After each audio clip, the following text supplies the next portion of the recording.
Welcome to Roo Code Office Hours. My name is Hannes Rudolph. I'm the community manager at Roo Code, and I will be joined here with Murilo and Dan. They are two Roo Code developers, and we're just going to be discussing any and everything that people want to talk about. So thank you for joining us once again, and let's get started. I've got my screen sharing going on here. I'm going to attempt to get Grok in Orchestrator mode to build a Flappy Birds site. If you watched last week's podcast, we did something along this nature. So here we go. Dan, what is your prediction? Murilo, I don't know if he's back yet. I haven't used Grok-4 at all. Hopefully that's something. I believe it won't. But usually when you get a good coding model, people talk a lot about this. On general, Yep. You hear people talking about it. Like they're talking about Kimi, for example. I haven't seen that with Grok-4, so I'm not sure. Yeah. Okay. It is bounced into architect mode. Let's see what it has for instructions. Not using our list. Do not implement any other code beyond planning. These instructions override any default behavior. Once complete, use OK. That was its planning right there. I mean, I suppose what's there to do? There's no code to look at. So it followed the instructions and gave it all attempt completion instead of doing it twice over. That's a good sign. Okay, snake, Pong.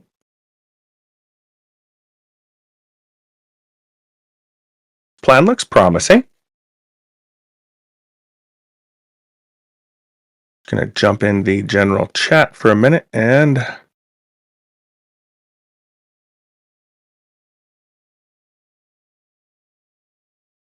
It seems so far like it can use the tools. That's good. Yeah. Usually you have three categories for models like this.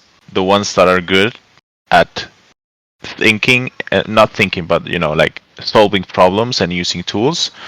The ones that are only good at using tools, and the ones that are bad at everything. Yeah. So this seems like it's doing good. What model? This is Grok-4.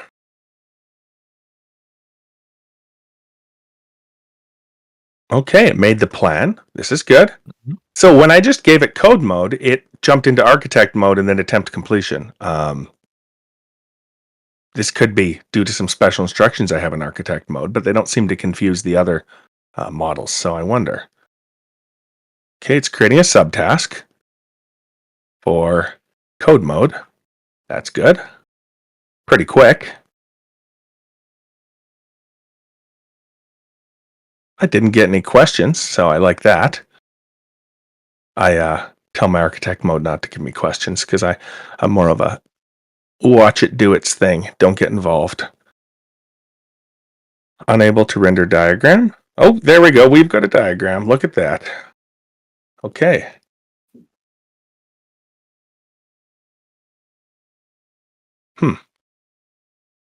Questions from everybody. Do you guys have any thoughts? Have you guys tried Grok out? Have you tried Kimi K2? What is the verdict? Got 51 in audience. So when I tried Kimi, it felt like a Sonnet model, maybe Sonnet 3.5 kind of feel that I got from it. It's definitely decent. Yeah, I also noticed that.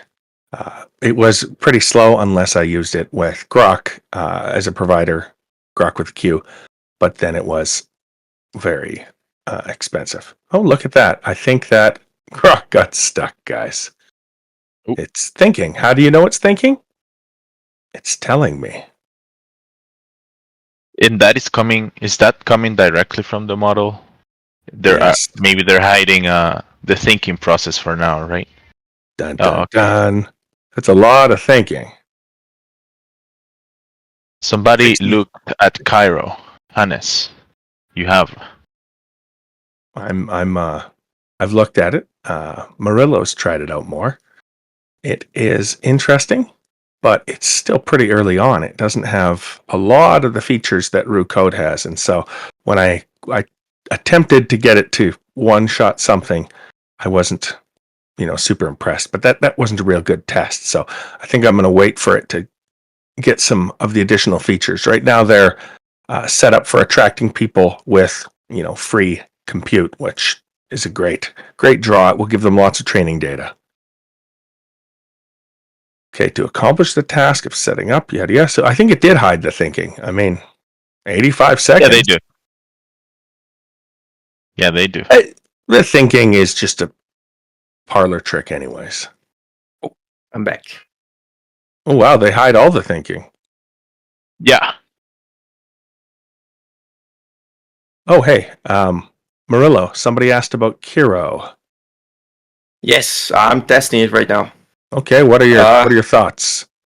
I mean, it's good. Like all of these IDEs already have the agent part figured out. Like they have the indexing and the commands. It basically does like everything an agent's supposed to do.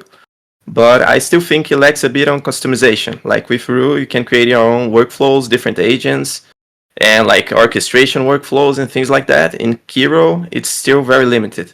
But they do have some aspects that I like. Like I said, they use the spec-driven development. Basically, they do the training, like the planning of they create basic documents, like design documents, requirement documents, and then they start the actual development. Yeah. Yeah. I mean, it's good, but I still think it lacks some customization, like we do in Roo. Okay. There we go. Let's see where we're at. We are in a fun game folder. It's created. It's using the terminal to create files.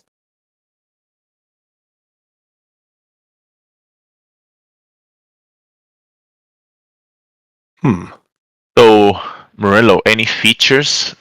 Someone is asking, any features from Kiro that you think are worth porting over? They do have these agent hooks. Like you can set, for example, create a task that is delivered to the agent every time you save a file. For example, every time you save a file, it's going to trigger a task on the agent that can look for the components that you added and create a test for that. Like creating tests automatically as you add the files. No, this hook, will it, when you say create a test, does it create another instance to do this? How does it do that? It basically creates like a small instance on the like the chat. It's like creating a task on Roo, Yeah. And you define the prompt for the rook, and you set when it's going to be activated. For example, when saving a file. So every time you save a file, it's going to be activated, and it's going to check for new components. And if there is, it's going to create a test for that. Like this is useful, but sometimes it can be like a bit wasteful. Because not always you're going to want to create a test when you save a file. I don't know, you're going to call an LLM every time the condition triggers. Interesting. I do like the idea of hooks. Yeah. I think maybe we should get on that. I'm sure we'll see a feature request pretty soon. But I mean, hooks as a subtask, I suppose. Queued up subtasks? Huh. Yeah, it is a way to orchestrate. I haven't tested if they interrupt the flow of the task that is going on right now. Like if I have a task and if I trigger a hook somehow, it's going to interrupt it. I haven't tested that far yet. Yeah. Nice background. Yeah. The Roo Code.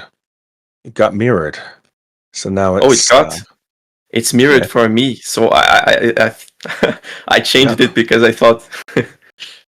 Yeah. Now you got to change it back. There we go. Done. Now we're talking. This is going to be our background picture for the video today, I think. Yeah, there's a laptop here running Roo. Yeah. That's funny. Okay. It's still thinking. not a lot to show here. What do we have for questions from the crowd? 62 people. Dan, you've been watching it, no? Yes. Let's see. We find that it's better to run non-thinking models versus thinking models for efficiency? When I run Opus, I don't do thinking. When I run Sonnet, I use minimal thinking. I find I get reasonable results that way. Very minimal. I feel like the same. Opus, I've used Opus for like a month now without thinking, and I have tried it with thinking. I think for Opus, thinking is overkill and pretty much a waste. I don't know. I feel like Opus is just so good at doing everything that having thinking enabled just doesn't improve anything at all. And maybe for Sonnet it would. Maybe that's a good idea to try there. I think it depends on the task that you're working on. Like if it's something that can be achieved without thinking, then sure you should go without thinking. Because the thinking is just going to waste more tokens and take a lot longer to complete the task.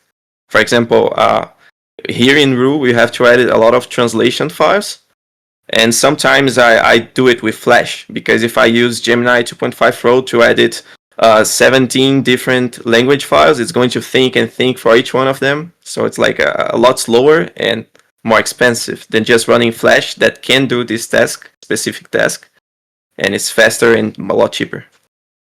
Klein is working on someone's saying here that Klein is working on a standalone version which could extend to a mobile version in the future. Any similar plans on the Roo side? We are not working on a standalone version. We are working on the ability to integrate mobile control and such. Basically Code, remote fork control. of Roo Code. Yes, remote control is something we are working on perfecting. So we have a team that's working very aggressively on that right now.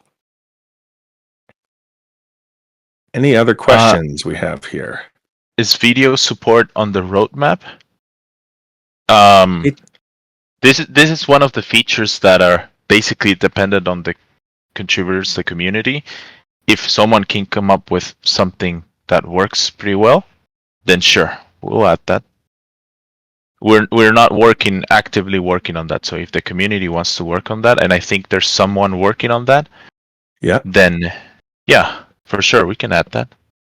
Yeah, I think it's fairly model dependent, but it's not a bad thing. Makes it more limited. Okay, here where are we? Implement Flappy Bird's game. Okay. So we have the main website interface. What have we got going on here?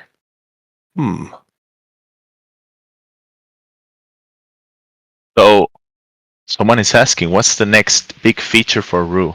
Or are you working on making Roo generally better, more accurate? We are working on making Roo generally better, more accurate, but we're also talking about how to really take Orchestrator to the next level and get to-dos working in a more robust sense where there can be a to-do that maybe works between sub-tasks and main tasks. What else? Dan, you've been looking at the board lately. What else is big? Silent mode, I think, will be really neat. Being able to not have Roo take over your IDE. Yes, definitely. The biggest holdback on that has largely been the ability to for Roo to read the diagnostics, but we're doing some testing to figure out if we can sort of push that diagnostic reading type or stage further on. So instead of having it in real time, putting it, just testing in a standard way instead of relying on the VS Code diagnostics window. And if we can get pretty comparable results, then I think there will be a solid case for silent mode. I know I would like it. I don't really like everything. It's sort of cool to watch it fly by, but I don't, really care for that. one person said that if you could team up with the creators of Taskmaster integrated fully into Roo, that would be a killer. Well, we don't want to integrate like other solutions into the native Roo, but I think that Taskmaster and most of the other workflows people are working on right now, they can be integrated in Roo like just fine. Like most of them have compatibility to be installed into Roo using modes. And if there isn't, like Roo has everything that you need to create something like this, you know. But we are trying to improve the basic models. I'm working on a lot of tests, trying to see if I can get like the prompts for the orchestrator and the other base modes a bit better. It's a lot of prompt engineering and testing mostly, because sometimes I get really good results from shorter prompts, and on more complex projects, if it's more detailed, then it's less likely that the model will mess up the code. So yeah, we are working on improving the base modes and getting better output. But I also want to make it clear that Roo is like free for you to customize however you want. You can like replace the entire system prompt with foot guns, and you can create new modes or workflows with orchestration or whatever you want to. You know. Oh yeah, totally. No, that's a good point. Thank you. Yeah. The customization, it's the constant battle of whether we add more customization or add new features or get its existing features to work better. And it's not one or the other, but it does seem that focus can shift. We're always working on bug fixes. I was working on release notes this morning for 3.23.7 through 3.23.12, and this happened over the course of a few days. And so we do have tons of bug fixes and tweaks constantly happening. And so the new features aspect of Roo is sometimes a bit of a mystery. We were not planning on the to-dos the way it did, and I mean, I think they're working great. They really help Roo stay focused. But a community contributor just kicked ass. They put it in. We made a few tweaks to it. We tested it, and we put it out there. And we've added a few more tweaks since. So we heavily rely on you guys as the community to make things like this happen, and we appreciate it. Yesterday, I was talking to our team about that. Actually, about I think I've been a little too heavy-handed in looking, going, okay, well, this specific feature request or PR isn't quite what it should be. It didn't follow the rules, and as such, let's close it and ask for it in better condition. And I think that we need to rewind a little and dig deeper into some of these PRs and feature requests to go, you know what, maybe we can help push them along, because our community is our core, and I don't want to lose that. And I feel that some focus in the last few weeks, maybe month, has not shown that from my perspective, and so or from my position. I don't think that I've been showing that as effectively as I should. So I'm going to double down on or back off and refocus and double down on the community aspect. So what do we have for questions? The to-dos, we need to be able to edit the order, especially when adding to a to-do list. I'm not sure that we want to do that or not. I think that we need to alter the prompting to get better output in the first place. But what you're saying there, to be able to edit, is not off the table. It's just, I don't know if that's the answer. Are there any news about the code-based search feature? Yes. We're working on solving multiple issues with that. I guess the main two issues are Olama timing out after a while. That we already merged a fix for that, and now I'm working on some other issues. So yes, we should get better experience with code-based search soon. Okay, probably a release Hopefully. later today, I'm thinking. Yeah.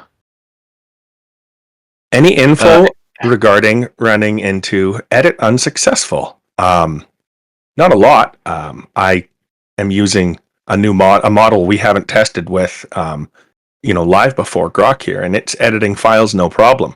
I use Gemini quite often. Gemini Flash, Sonnet, Opus. These models don't seem to have a problem. I think local models sometimes can run into this more. But any specific model, Gemini 2.5 Flash, occasionally run into the edit unsuccessful. Yeah, it's going to do that occasionally. Usually I find that what happens is it recovers after a few tries.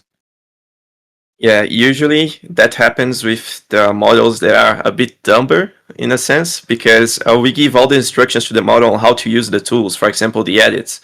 But sometimes some models like Flash or some of the local models try to call the tools with the wrong format, like it forgets something or it adds an incorrect format into the edit, and then the tool fails. We give back the error message and ask it to try more, so maybe it gets in a few tries. But when it doesn't, it's not really like our fault. There isn't much we can do about this. It's more the model itself. Yeah, we have really worked hard to make the apply diff, the edit functionality, robust. Dan, you were going to say something. Yeah. M is asking, in what way do tutos differ from Orchestrator apart from the mode switching? Which I believe to-dos can do.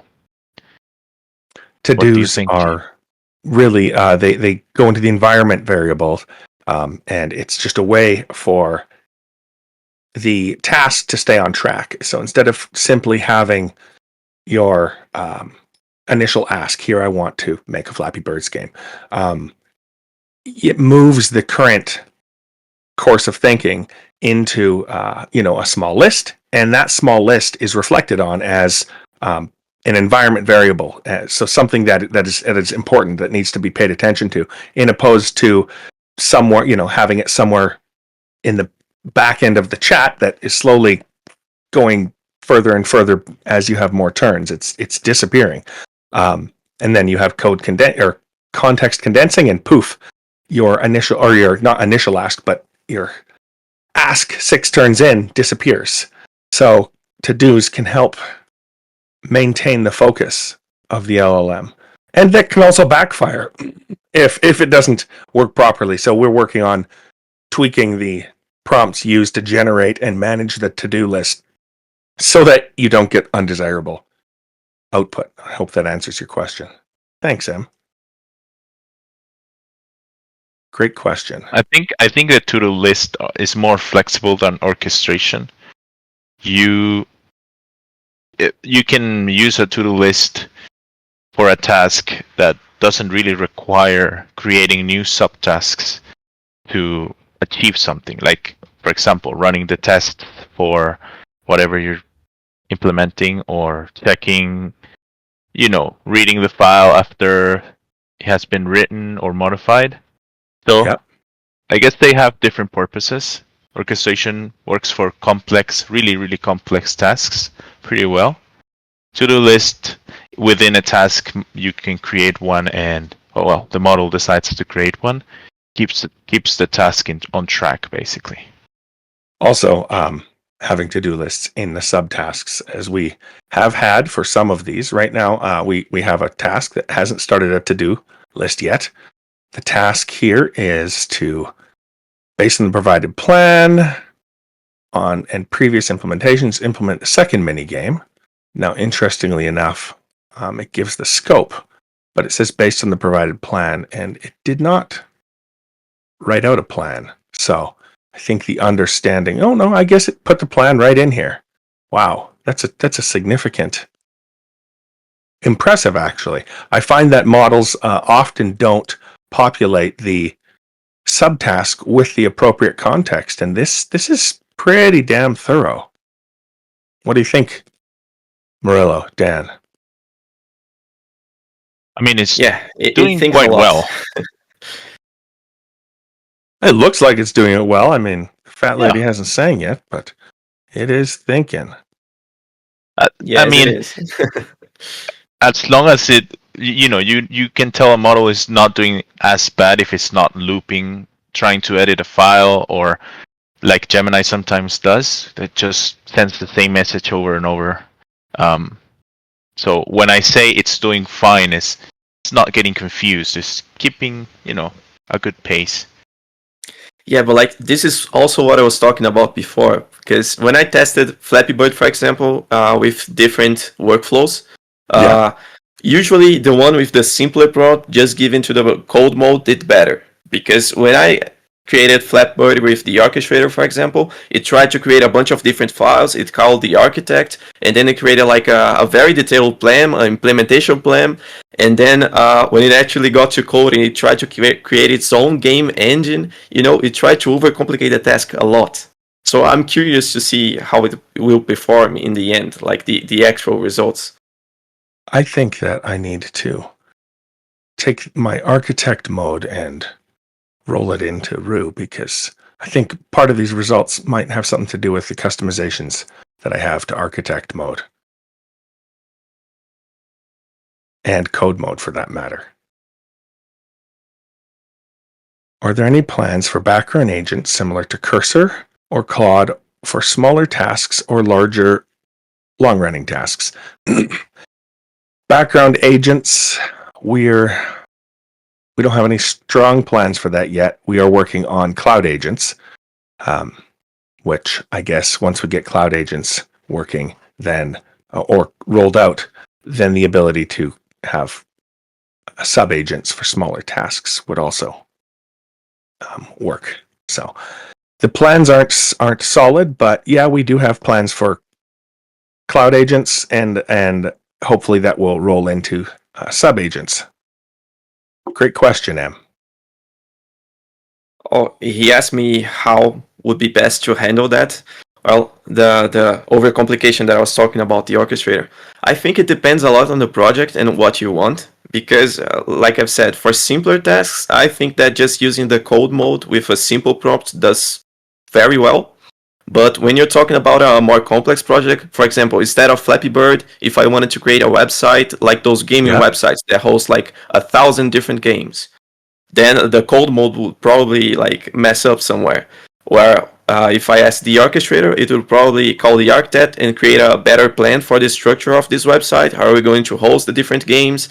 If it's going to be like an account system for the users, and if it's going to save progress, whatever. Like the orchestrator is usually better for the more complicated tasks when you need to have a project that is well defined in documentation. Where if you just want like a simple edit to the code or a simple task, you can just use the code mode, and it usually does a lot better at that. Yeah, I think that using Orchestrator for simple tasks can backfire. That's for sure. And we are actively thinking about how do we improve that.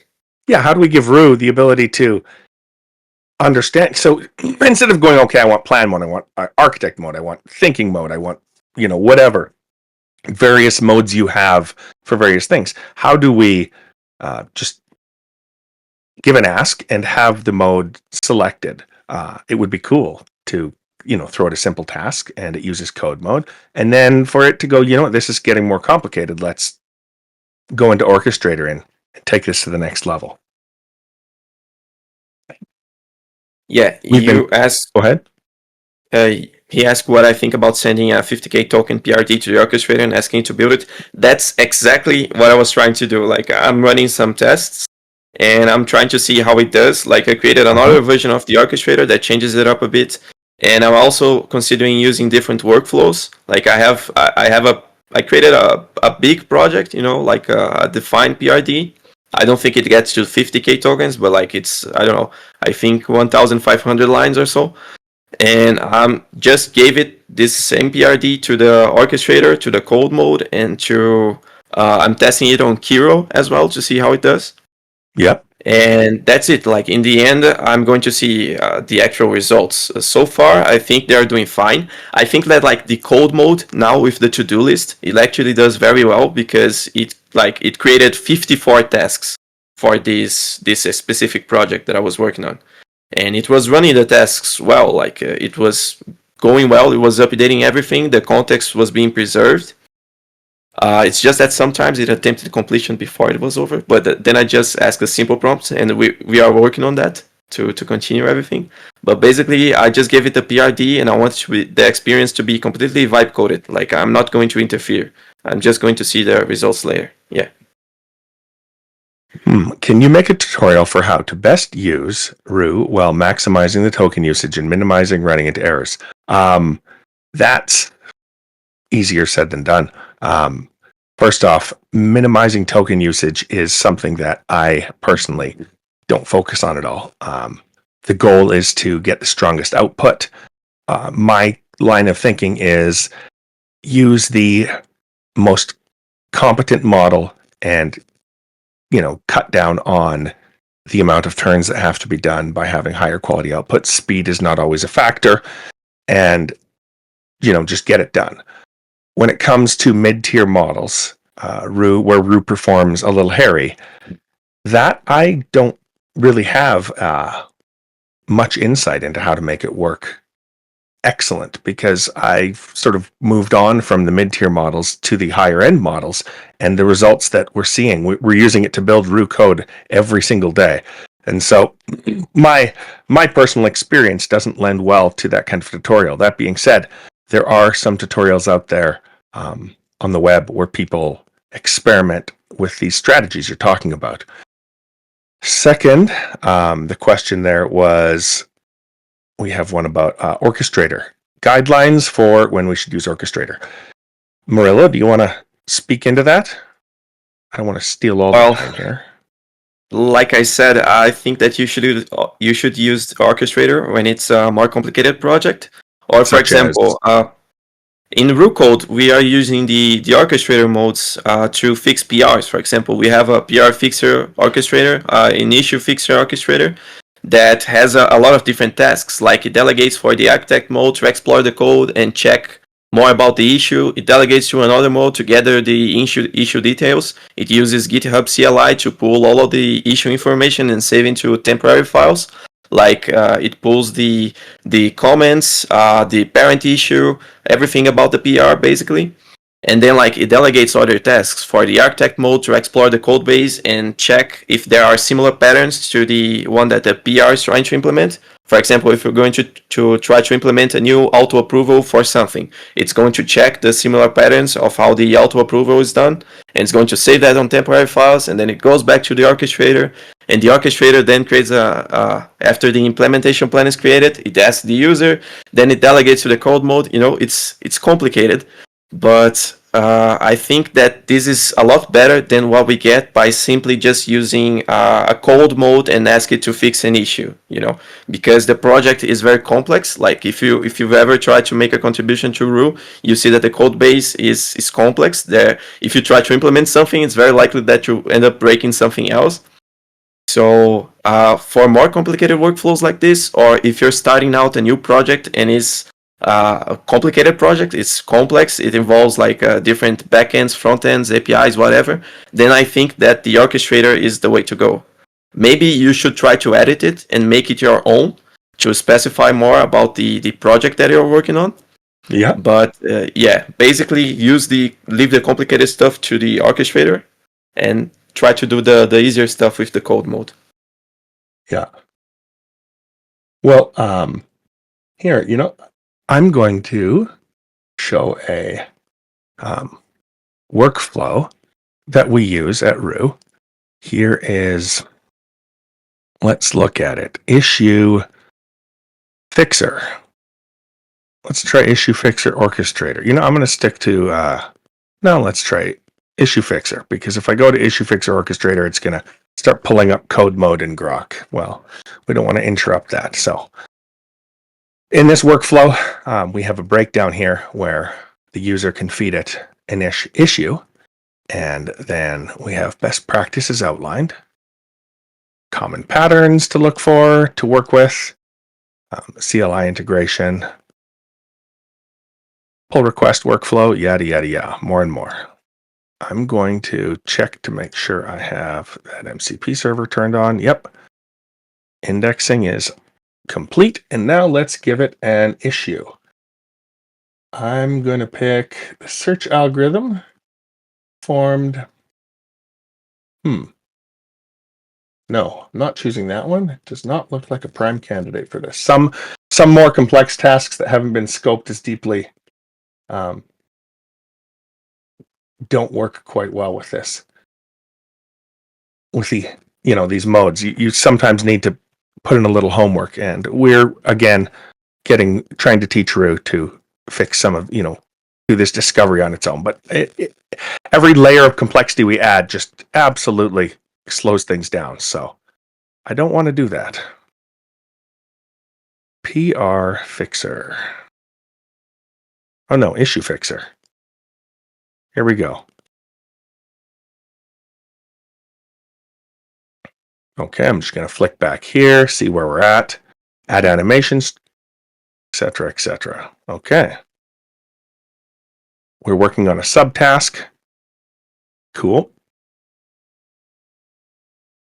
Oh, let's hide that window and flick to this one. Okay.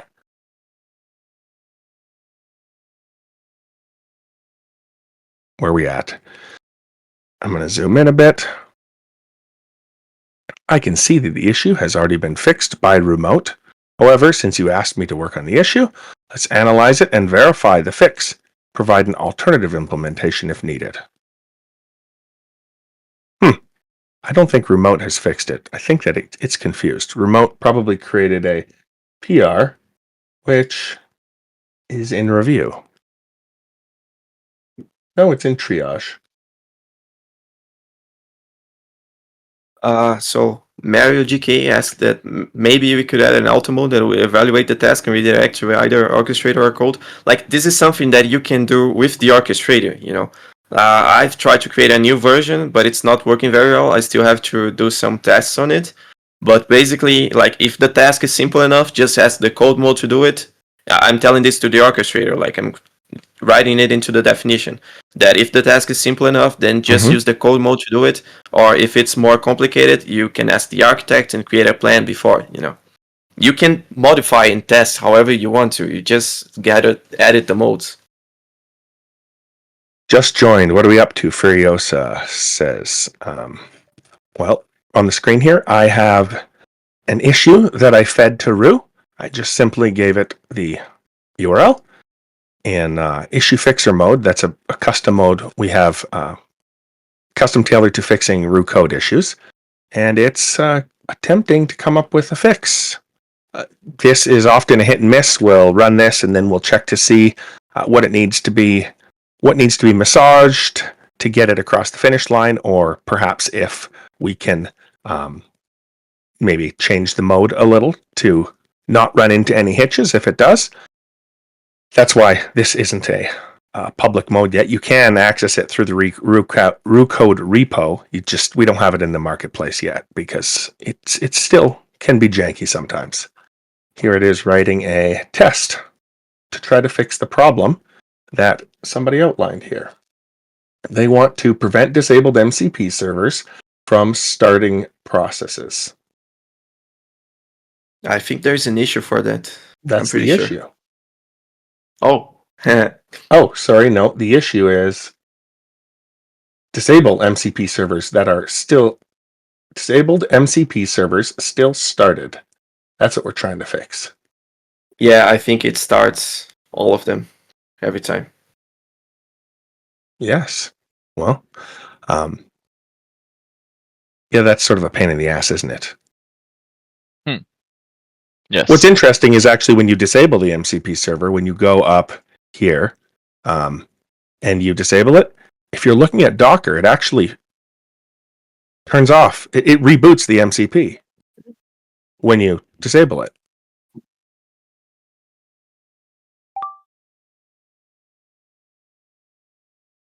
Here, if you look, yeah, I'm going to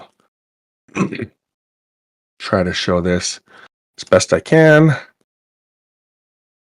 See there? On and off. It flicked it. I guess video would be handy to show Roo. Hey, this is an example of the problem. Okay. It has made the changes and is asking me, would you like to create a pull request? I'm going to say, show me the changes in detail. Now, while it works on that, because Opus is not that snappy, I'm going to flick back to a bunch of red errors. Okay. We've run into a hitch. Just thought. Wait, Thinking. Can you see the thinking? Like, was it I actually can. It says outputting thinking. Let's something? proceed anyways nice. and see what happens.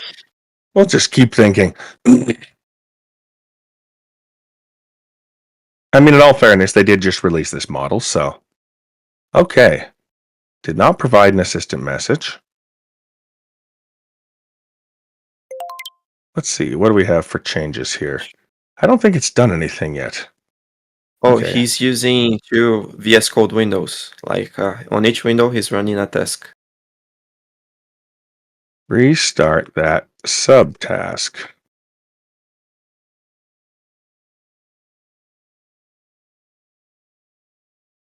Let's see if we can depollute it by starting up the subtask again. Okay, back over here.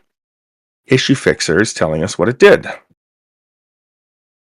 Okay, so it disabled MCP servers are still being started, even when disable's true, yada, yada, yada. Added a... Okay, let's give this a try. F5. I am going to hang myself here by doing this live when it doesn't turn out how I wanted to, and I'm embarrassed. Oh, well.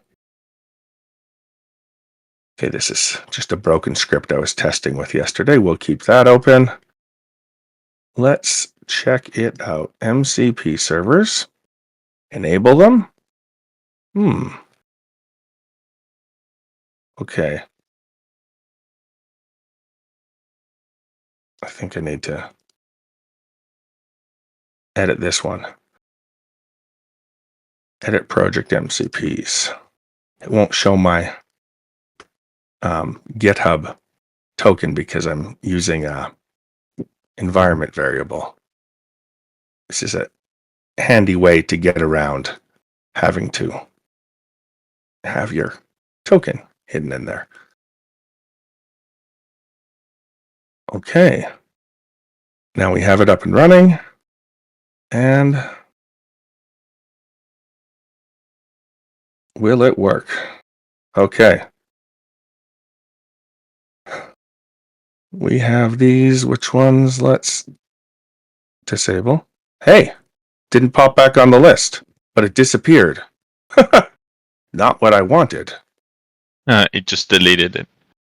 No. Yet. Okay. Not quite what I wanted. Where were we? Now we can tell it, hey, this did not do what we want. Okay, I have tested it, and now it did disable it, but no longer showing in the MCP server listing, so I cannot enable it.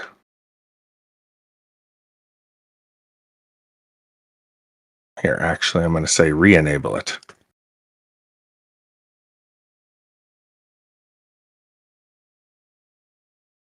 Yeah.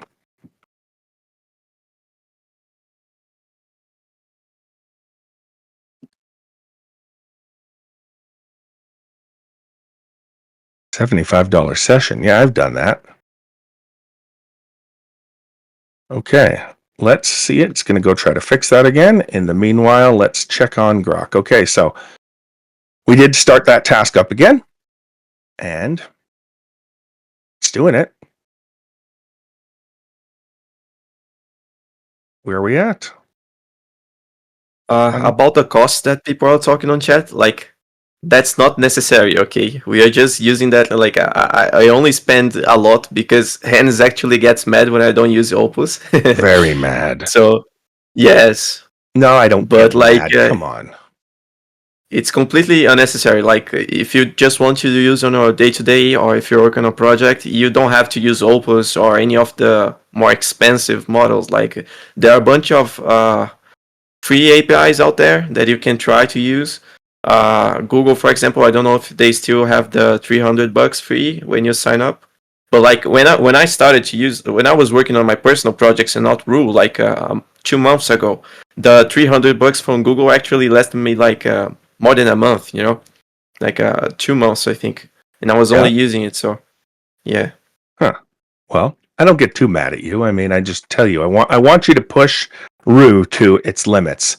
I want to see how far we can get automating tasks and using the most competent models. Really, really, absolutely highlights that. Okay, here we go. Nope, it's still making edits, but seems to be working now. I don't know what it's doing. More tests, more tests. Let's see if I can get in here before it makes another edit. Okay, it's showing on the list. It is not showing on the list. It worked. Ha! When I go retry connection, it connects it again. Not entirely what I want. Getting there. Cool. A few more back and forths, and we'll probably have a solution. I'm not going to keep going live with this, but there are a few things. I don't want it to show the retry connection because it's disabled. So retry connection boots it up and it's off still. I don't want that. It's disabled, so it should just be off. End of story. Whereas right now it's being identified as failing because it's off. Go ahead. Interesting. Yeah, someone is asking, will there be any persistent memory system added to root directly? We've experimented with that a fair bit and have found that it gets rather janky after a few days.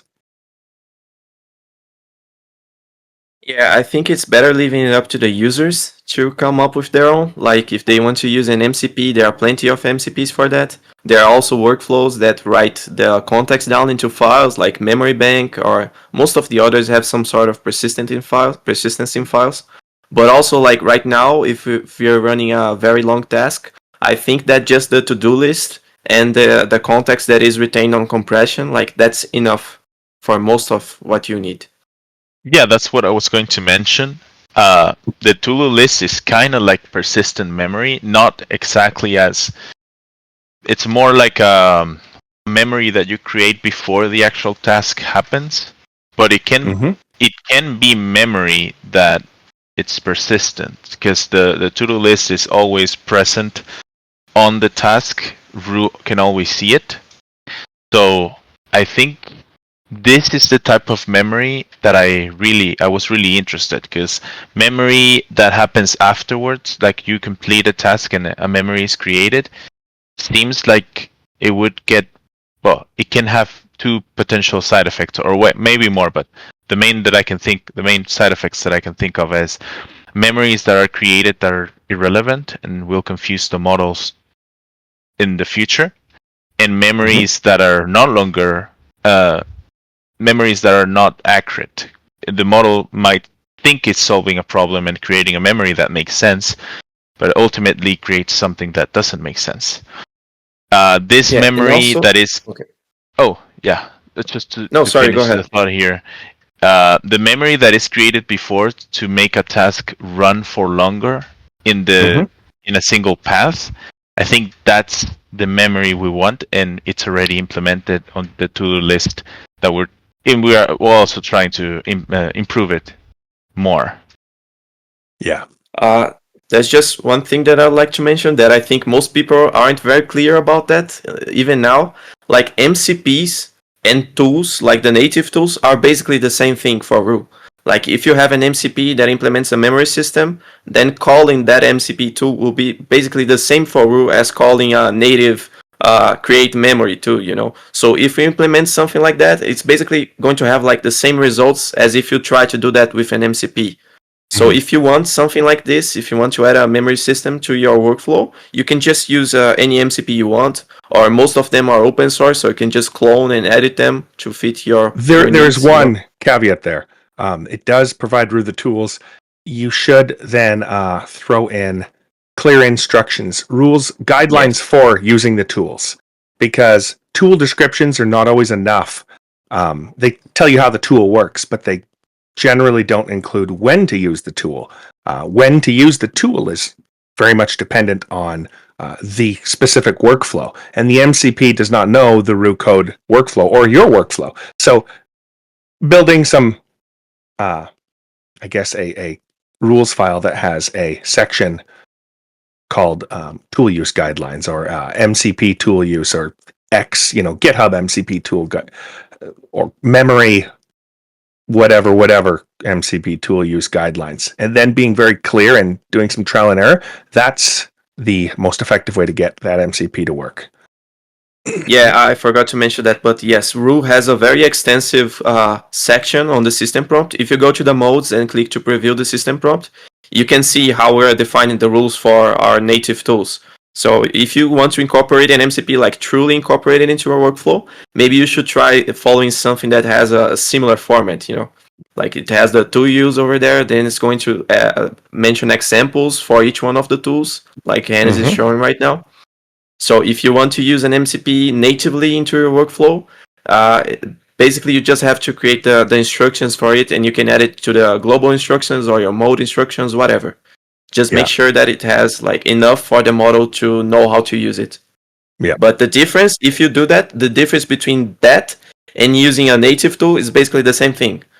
Yeah. So yeah, you can just use whatever MCP you want. Cool. Thanks for that. That is a really great point. Let's look at where we are. Where is Grok? So I did. Can't reach the play button. So I told Grok that, and it seems to be doing something. I wonder if I can just go to /snake. Nope. No HTML, just snake. No, absolutely not. Okay, well, we'll give it a minute here, see what it comes up with. That is the ugliest. I've never seen a model make an uglier version of this, because I've run this demo, I don't know, 4 times probably. This is by far the ugliest. I guess it's very retro looking. The play button looks like it's from 1994.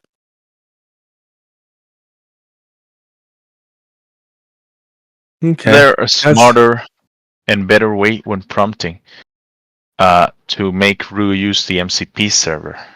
I feel like that basic instruction that you mentioned, like use sequential thinking MCP, you don't need to say like that, like as general as that. You can create more specific instructions for that, like use sequential thinking where the task is complex or something like that. Not just mention the MCP, because the system prompt already adds that MCP. It already has that MCP described. So just saying use it's not going to give it enough context to know when it should. You should specify when it should use it, what part of the workflow it should be used. Yes. Here's an example of something we've done. We've created a file in the rules called GitHub CLI usage. And then we create the parent XML tag here, and then we have overview, and then URL parsing. So here basically it's saying here's how to handle the various situations. This is one way to do it.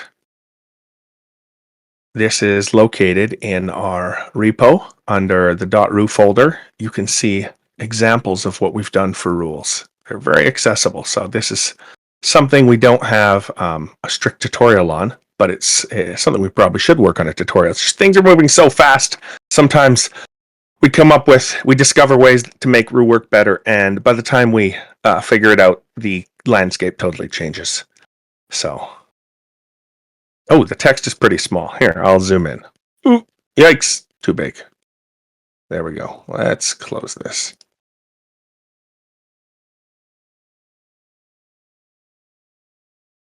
How's that?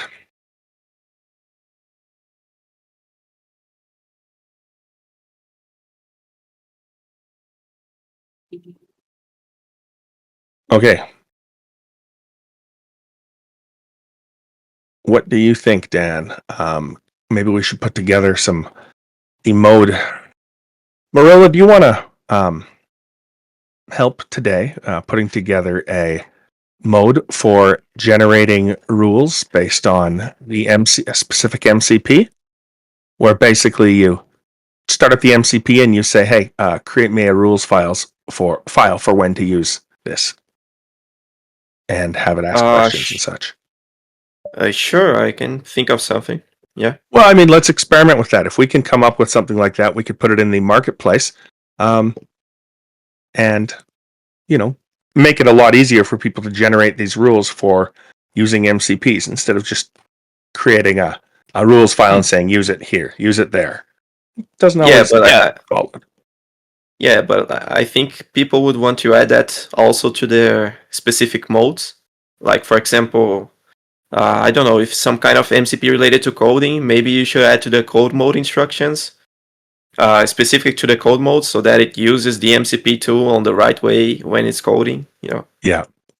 I guess the mode could ask the else. user, when do you want to use it? Well, what's the workflow you want to work on, right? So if it is something general for every mode, or what exactly is your workflow to figure out when to use the MCP? It might be too complex like that, but something like that could potentially create meaningful rules. Because it's not about you use this MCP when you need it. It's more about telling the model exactly when to use it. And I think we have workflows that specifically tell the model not just when to use it, but how to use it. Yeah. So, Hannes, is this the final result from Grok? This is the final result from Grok. Okay, look at that. I'm winning. Oh my. So quickly, someone is asking, is sequential thinking better used with non-thinking models? I don't think sequential thinking is relevant anymore. I think it's quite an outdated MCP. If you want thinking, I agree. Just use thinking models. Most models right now are, most thought models, you can enable or disable thinking. So it basically it's already integrated. If you're not using a model with thinking, just use a cheap thinking model for the thinking process, like with Orchestrator, and then you switch to your main model to code or do whatever you need. Yeah. But I believe sequential thinking MCP is quite outdated. It's not relevant anymore. I imagine on that note, let's do a final review of Grok here. It did not pass our Flappy Birds test at all. It created the crappiest Flappy Birds there is. Snake seems to work. There are no controls. That's great. Okay. And let's see how Pong worked. Can I? Oh, I can. Oh, there we go. Apparently, it has no AI, so... I got it. I'm going to win. It's bouncing on the bottom. That's terrible. Okay, oh my God. So this is officially a fail, and while it was trying to fix things, it got confused thinking in circles. Thinking. So it lost track of its... Yeah. That is Grok-4 in Roo Code Orchestrator mode. Let's hope they can tune that, or maybe I don't know what we can do to fix that problem, to be honest. Thank you everybody for joining us. We are just about complete here. Do we have one last question we can take? Someone is asking. Okay, go ahead. Any keyboard shortcut that I can use to quickly approve Roo to perform actions? I don't think we have that yet, but that's actually a pretty good idea. Maybe not as a shortcut that we define for you, but we can define commands that you can then bind to a key on your keyboard settings. So maybe we can look into adding that. That's actually pretty good. Yeah, somebody brought up maybe wait for Grok-4 coding model. That's a very solid point. I look forward to that. This one did okay. It followed instructions reasonably well. It got hung up at the end, and it didn't do that good of a job at the actual coding. Anyways, thank you everybody for joining us for Roo Code Office Hours. I look forward to seeing you again next week. Have a great day.